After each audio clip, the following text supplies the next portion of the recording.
صل على محمد وآل محمد اللهم صل على محمد وآل محمد اللهم صل على محمد وآل محمد. அஸ்ஸலாமு அலைக்கும் வரஹ்மத்துல்லாஹ். அல்லாஹ்வுடைய கிருபையினால அந்நஹ்வுல் வாதிஹ் அப்படிங்கிற கித்தாபை நம்ம படிச்சுக்கிட்டு இருக்கிறோம். அதில் என்ன படிக்கிறோம் அப்படின்னா, இங்கே பாருங்க, முபுதா என்றால் என்ன, ஹபர் என்றால் என்ன அப்படிங்கிறத நம்ம என்ன செய்கிறோம், படிச்சுக்கிட்டு இருக்கிறோம். இப்போ முபுதா என்றால் என்ன அப்படிங்கிறதுக்கு ஒரு விளக்கம் கொடுக்குறாங்க. பாருங்க அல் முபுததவு, அல் முபுததவு. முபுதா என்று சொன்னால் இஸ்முன், அது ஒரு இஸ்மாக இருக்கும். அடுத்து பாருங்க, மறு ஃபூஉன், அது ரஃபா செய்யப்பட்டிருக்கும். ஃபீ அவ்வலில் ஜும்லத்தி,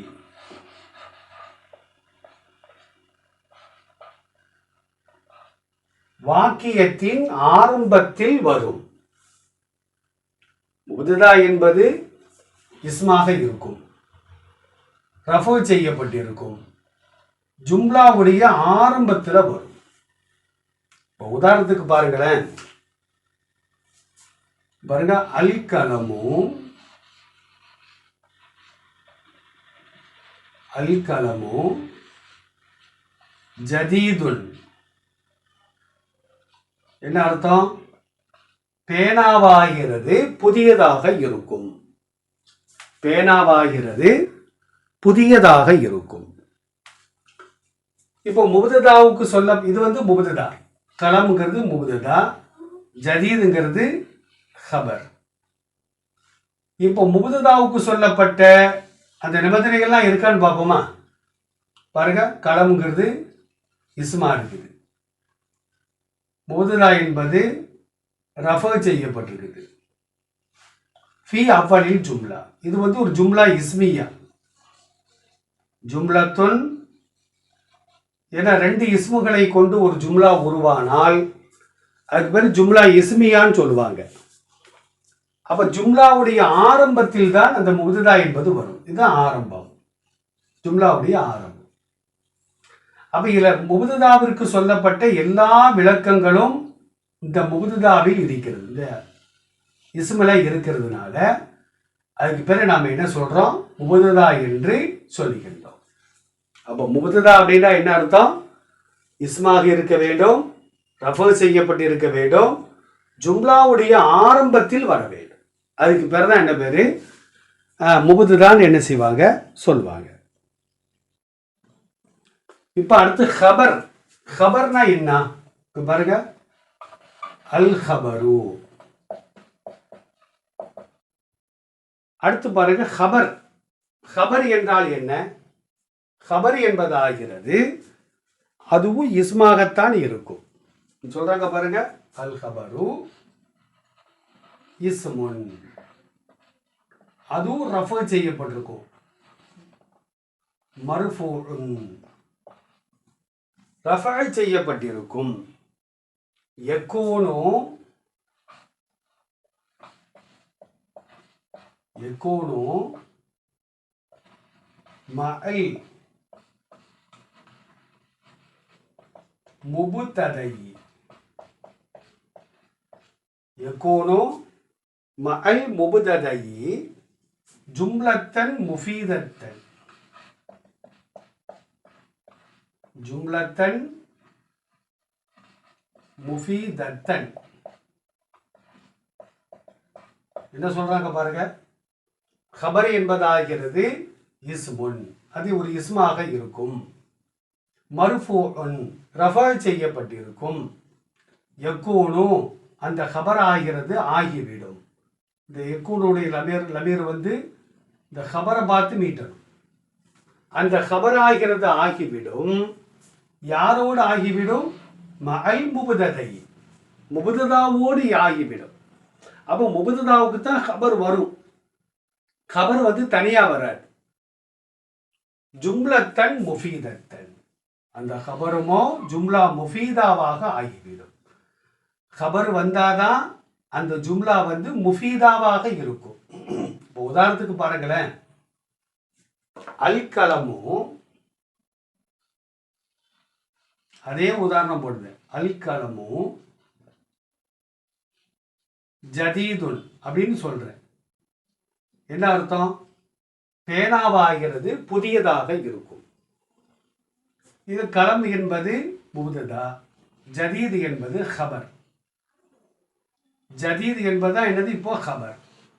இப்போ ஹபருக்கு சொல்லப்பட்ட விளக்கங்கள்லாம் வருதான்னு பாருங்க. இஸ்முன், இஸ்மாக இருக்கிறது. மர்ஃபூன், ரஃபு செய்யப்பட்டிருக்குது. யகூனு மஅல் முபததை, முபததாவோடு வரும், ஃபேலோடு வராது, ஹர்ஃபோடு வராது, முபததாவோடு என்ன செய்யும்? அது வரும்.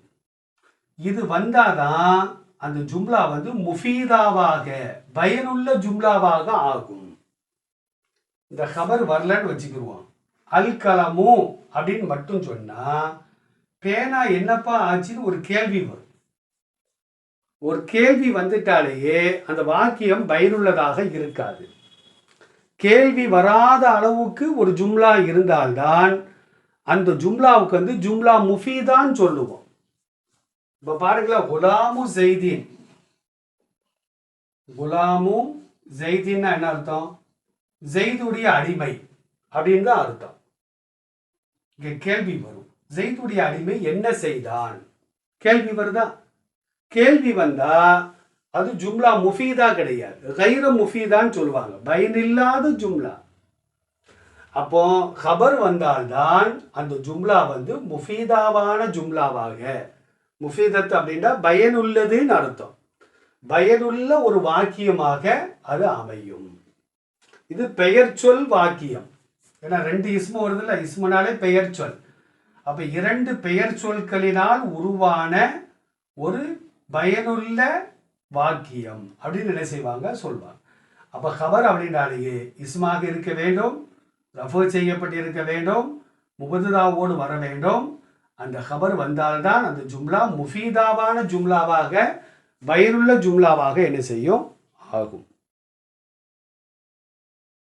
இப்போ முபததா ஹபருக்கு சில உதாரணங்கள் கிதாப்ல போடுறாங்க பாருங்க. இங்க பாருங்க, அத்தவாத்து, அத்தவாத்து மம்லூ, மம்லூ அத்துன், அத்தவாத்து மம்லூ அத்துன். என்ன அர்த்தம்? தவாத் அப்படின்னா மை பாட்டில், மை ஊற்றி வைப்போம்ல அந்த பாட்டில். மை பாட்டில் நிரம்பி உள்ளது, அரைகுறையா இல்ல, நிரம்பி உள்ளது. இப்ப தவாத் என்பது முபததா, மம்லூ அத்துன் என்பது ஹபர். இப்போ முபததா ஹபருக்கு என்ன விளக்கம் கொடுத்தாங்க? முபததாவும் இஸ்மாக இருக்க வேண்டும், ஹபரும் இஸ்மாக இருக்க வேண்டும். முபததா அப்படின்னா என்ன? ஜும்லாவுடைய ஆரம்பத்தில் வரும். இங்க வந்திருக்குதா ஜும்லா, இது வந்து ஜும்லா தவாத் என்ற இஸ்மை கொண்டோம், மம்லூஅத்துன் என்ற இஸ்மை கொண்டோம். இந்த ஜும்லா உருவாகினதுனால இது ஜும்லத்துன் இஸ்மியத்துன் அப்படின்னு என்ன செய்வாங்க? சொல்வாங்க. பெயர் சொல் வாக்கியம்.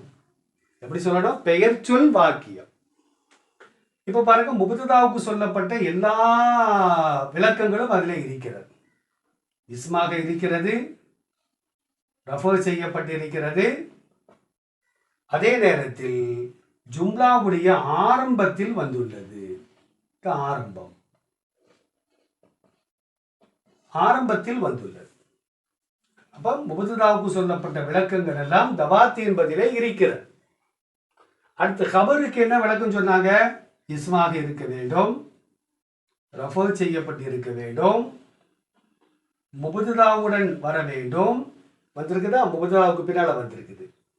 இந்த ஹபரை கொண்டுதான் அந்த ஜும்லா முஃபீதாவாக என்ன செய்யும்?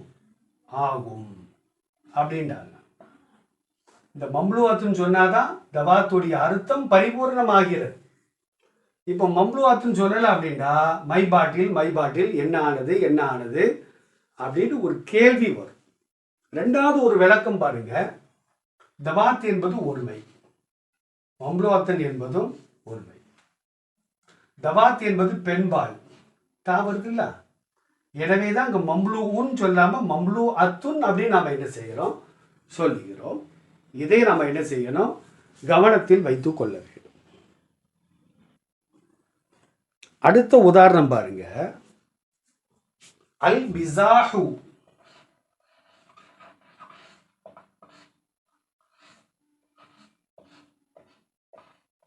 அல் மிஸாஹு முதிர்ருன். அல் மிஸாஹு முதிர்ருன். இதுல வந்து மிஸாஹ் என்பது முபுதா, முதிர்ருன் என்பது ஹபர். மிஸாஹ்னா என்ன தெரியுதா? கேலி கிண்டல் செய்வது. கேலி கிண்டல் செய்வதாகிறது. முதிர்ருன் அது இடையூறு தரும். சில பேர் என்ன செய்வாங்கன்னா அதிகமாக கேலி கிண்டல் செய்வாங்க. அதனால சண்டைகள், வாக்குவாதங்கள், அடிதடிகள், கொலைகள் கூட என்ன செஞ்சிடும்? ஏற்பட்டு விடும். அப்ப அல் மிஸாஹு கேலி கிண்டல் செய்வதாகிறது. முதிர்ருன் அது இடையூறு தரும், கெடுதி அளிக்கும். பாருங்க, மிஸாஹு முபததா, முதிர்ருன் ஹபர். முபததாவுக்கும் ஹபருக்கும் சொல்லப்பட்ட எல்லா விளக்கங்களும் இதிலே இருக்கிறது. இதுக்கு பேர் ஜும்லா இஸ்மியா. ஏன்னா இரண்டு இஸ்முகளை கொண்டு இந்த ஜும்லா உருவாகி இருக்கிறது. எனவே இது பெயர் சொல் வாக்கியம் அப்படின்னு என்ன செய்வாங்க? சொல்வாங்க. அடுத்து பாருங்க, அல் ஹிதாவு.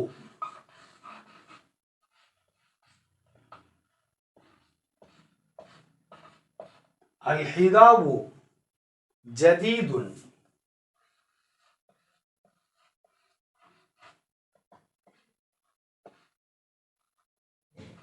அல் ஹிதாவு ஜதீதுன்.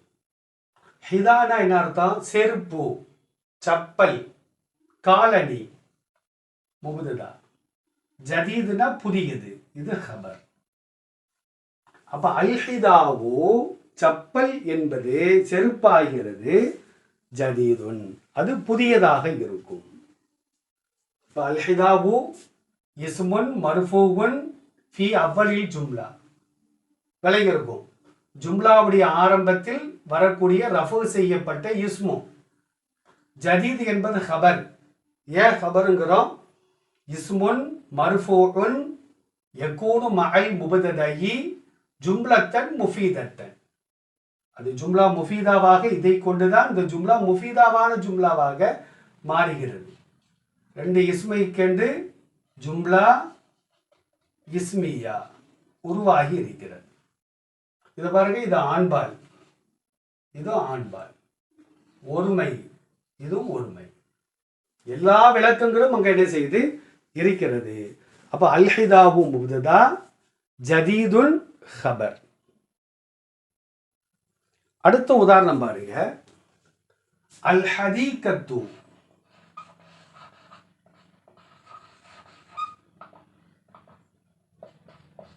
அல் ஹதீகத்து ஃபஸீஹத்துன்.